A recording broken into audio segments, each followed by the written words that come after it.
Smile using Simple Stories Say Cheese Classic Mouse collection.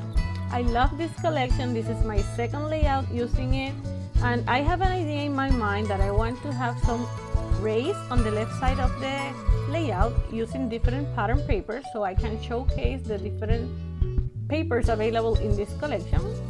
For that, I use a black cardstock and trace some rays using a ruler, and then I number them and cut them with my trimmer to make my life easier at the moment that I will be arranging the rays in the layout.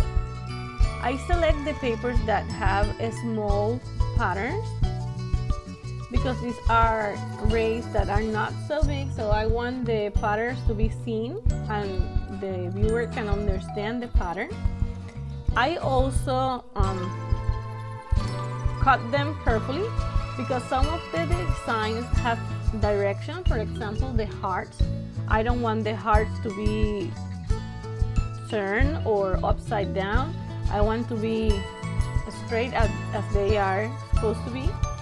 If you are of those person that it doesn't matter to you, it's okay. But if you are like me, then be careful when tracing and cutting the rays to be sure that they are in the correct position. After tracing and cutting all the rays, I will not be showing them in the video. I will jump to the part that they are already cut, like now. Then I start distressing the edge of all the paper.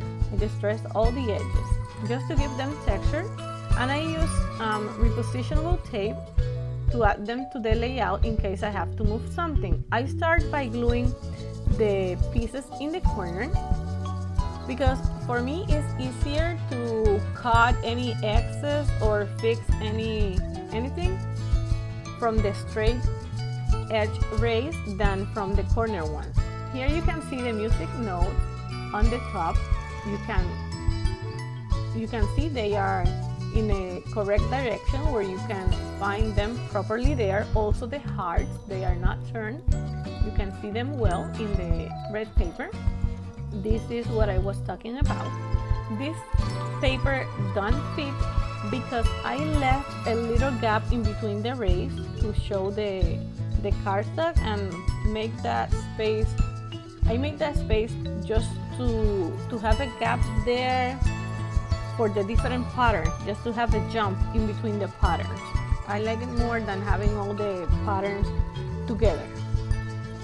Now that the papers are arranged, that was the only idea that I had in my mind. Now I'm going to work with the other part of the process as I am going, seeing what works for the photo and what don't work.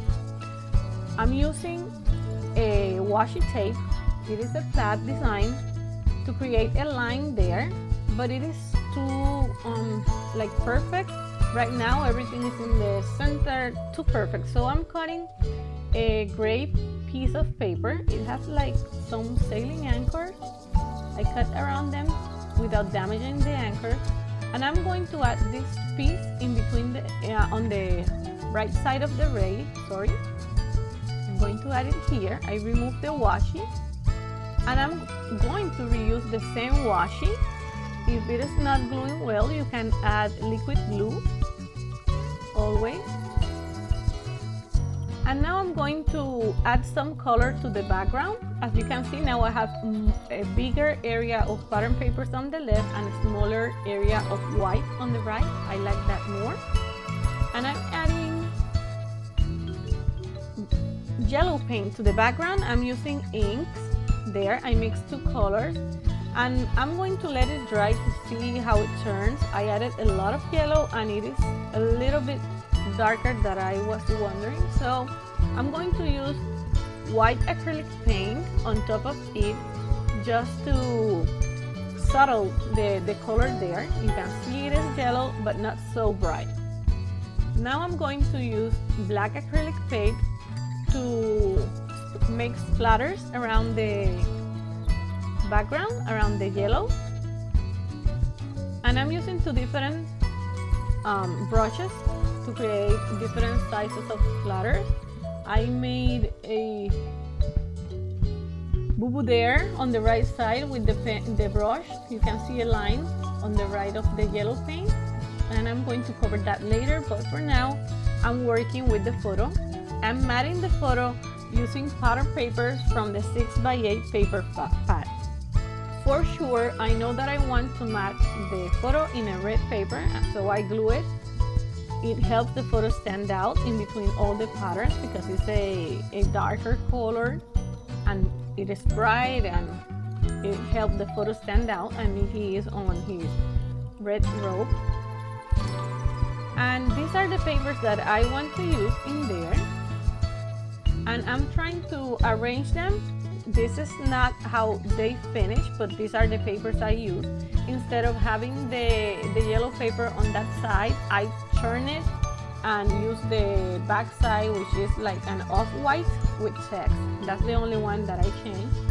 And now I'm working with the flat paper. I like this design. It is on the washi. I want to have it here, but I want it to be seen more. This is why I cut it in half and added the pieces tilted on the sides of the photo. I don't want them to be straight. I want them to be with an angle, so they are more fun, more interesting, and goes well with the design that I'm creating there with a little bit of mixed media. This is how I'm covering the big spot of black acrylic paint. I'm using a rub-on there, and I'm going to cut pieces of the same rub-on and fit it around the layout. I'm using a portion on top of the photo, and I'm also going to use a piece on the bottom of the layout.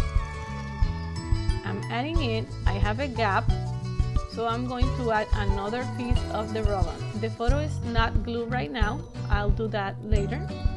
I'm just preparing everything else. Also from the rub-on, I'm going to cut some stitches. It is going to make those rub-ons look even better, the blacks. And I'm adding them on the sides because if I add them on top of the black area, they will not be seen, so I'm not wasting my rub-ons. I'm using them on the sides and creating two lines like it was 2 times stitch. Also, I'm using these zigzag stitches. Right now I'm using the red one in between the white and the flat washi, and the blue one, also a zigzag, I'm using that in between the gray strip of paper and the rays, just to add these like details to the page that make them look better. Off camera, I stitched the edges of all the rays using my machine and black thread, and I took the rub-ons that have the film strip and I transferred them to vellum, to the translucent vellum, and they turned out so pretty that I love them and I want to incorporate them to my page. These are the film strip that you see right now. The label on top, I'm using it to hold the film strips so I can put them in different angles and cover the gap in between them. And this label is from the sticker book. Also, the magic letters and the exclamation mark, they are all from the sticker book. To make them sturdier, harder, I place them on white cardstock first and then fussy cut around the letters. If you don't like fussy cutting, you can just add them to the page with foam tape as I'm doing, but I like them to be more sturdier, so I use the white cardstock behind. I completed the title by using a die cut that says smile, and now I'm adding 2 phrases on the red label. The phrase says one and only say cheese, and I'm adding stars from the die cuts and from the stickers. Also, I'm adding decorative brass, and the bubble and the big heart are from the die cuts.